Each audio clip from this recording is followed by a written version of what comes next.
оваа година членките на невладиното мултиетничко мултикултурно здружение Вешта жена го организираат хуманитарниот циклус Етно Вешта жена со цел да соберат средства кои хуманитарно ќе бидат искористени да се организираат предновогодишни забави за децата со посебни потреби. За оваа хумана мисија на Вештите жени во продолжение разговарам со председателката на Вешта жена, господјата Снежана Стојановска-Жана. Жана, жените од градовите ширум Македонија со задоволство ги очекуваат овие настани на кои што може да се видат, да се дружат, да уживаат во етно специјалитетите и да ја покажат својата хуманост. Веќе во неколку градови се одржаа настаните, каде точно досега имаше Вешта жена? Прво да ги поздравам сите гледачи на Алфа телевизија. Иначе Етно Вешта жена е секоја година во есенскиот дел, значи октомври-ноември до 15 декември завршува. Годинава направивме регионални, за да можеме поедноставно да пристигнеме кај сите, а воедно да создадеме една пријатна атмосфера за дружење. Затоа што нас веќе ни недостасуваат тие дружења, ни достасува таа споделена љубов, а за споделување на љубовта Вештите жени најубаво знаат тоа како да го направат. Така на 9 ноември Етно Вешта жена се одржа во Кавадарци, каде што беше заедно со Вештите жени од Велес. На 16 се одржа во Источна Македонија, во Виница, во ресторанот Александар парк, каде што беа дојдени Вештите жени од Кочани, Каменица, Пехчево, Берово и Виница. Се надевам дека и денеска, значи 23. Денес сме од 12 часот овде во Скопје, од 18 часот во Куманово. Смислата на сето тоа е хуманоста која што прво е изложена преку храната. Сите Вешти жени ги донираат од собствени средства. Значи, ние како мултиетничко и мултикултурно здружение многу тешко доаѓаме до тие државни проекти, до тие државни средства и ние само себе си се финансираме. Од друга страна, сите присутни во салата се со таква позитивна енергија едва и чекаат да ги купат тие производи, а со тие средства веќе, како што кажавте, предновогодишни забави за дечињата со попреченост. Оваа година имаме уште една друга задача, за да ја покажеме хуманоста и во делот на сите оние кои што се нашле во некоја полоша ситуација, а тоа е минатата година, ние знаете и како и да имаме и некои спонзори кои не поддржуваат, меѓу кои беше Мак Прогрес од Виница со винчини производите. Минатата година во сите 20 града тие носеа од нивните производи и ги поклонуваа на жените, а ние оваа година направивме еден позитивен гест, сметајќи дека на самите настани наши ќе можеме дел од средствата да дадеме за нив, меѓутоа маркетинг на Мак Прогрес рекоа ние пари не можеме да земаме, него ние направивме, купивме нивни производи, затоа што нивната идеја беше на нашиве настани само да кажеме купувајте производи од винчини, со тоа ја помагате фабриката.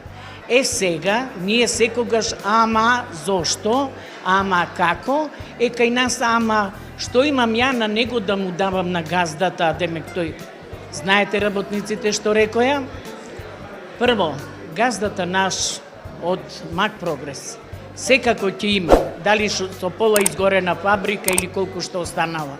Меѓутоа, ние се бориме за нас, вработените, кои 600 вработени ниеден не извади од работа, иако толку многу голема штета се направи. Па така и ние овој потек го правиме токму за вработените, кои што благодарение и на собственикот го направија, а ние со едни мали гестови и пак тие средства кида за дечињата, затоа што по пат на лицитација носиме нивни производи, што веќе сме ги купиле, ќе ги поклониме, ќе ги дадеме, ќе ги продадеме на присутните и тоа е суштината на едно нормално човечко живење. Каков е одзивот на жените од град Скопје кога е во прашање хуманитарниот настан Етно вешта жена и колку учеснички годинава се пријавија да учествуваат? Па годинава се пријавија 18 жени, вештите жени од Скопје. Сите спрема, имаше донации и од некои други жени што не следат стално и они донесоа некои работи. Иначе одзивот е голем, има над 250 жени. Сите сакаат да дојдат, да учествуваат. Настанот ние го објавувавме секаде, имавме надписи, така да мислам дека ќе биде многу позитивно. Вие како организатор мора да сте задоволни со оглед дека оваа етно трпезе навистина преполна со вкусни и сладки и солени јадења што ги спремја вештите жени, а исто така и салата е преполна со гости. Да. Па да ви кажам, многу сум задоволна, затоа што стварно сите дадоа голем одзив и секоја вешта жена не направи само по една работа, него сите направија по 4-5 работи. Така со љубов, од срце, за децата парите ќе бидат одвоени, за деца со посебни потреби, да им ги разубавиме новогодишните празници и така и ние ќе се радуваме со нив, ќе се веселиме, имаме и патување и така. Дали низ годините се јавува интерес и кај младите генерации да се придружат на активностите на вештите жени? Да ви кажам право, генерацијски. По старата генерација од 60 нагоре се многу редовни и за чудо младите од 5-16 до негде до кај 30 години. Не знам зошто, ама ја го кажав и тоа пред тоа и стално дискутираме со сите жени од цела Македонија. Од 30 до 50 години некаде жените ги нема.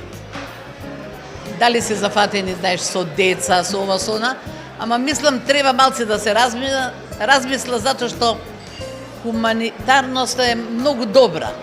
И ние сите сме работале, јас сум имала 4 деца, со бизнис сум работела, фризерка сум била, сите по цел ден од сабајле до вечер, ама сум наоѓала место да спремам, ако треба помалце ќе спијам, ама ќе направам. Затоа ги поканувам сите да бидат хумани, да дојдат, затоа што не знае некој што ќе го снајде. Еве оваа убава маса што ја спремја вештите жени, оваа убава атмосфера со присутните гости, нека биде покана и мотивација за сите останати да се приклучат во иднина на активностите. Да, затоа што иако ние освен сега што хуманитарно се работиме, него вршиме и едукација на млади, кој што сака да научи нешто од постарите, да им прикажеме, да им кажеме и ги учиме, си има менторки сите, така да не е проблем. Кој сака може да присуствува и да дојде, само да има љубов за хуманост и да бидат дарежливи.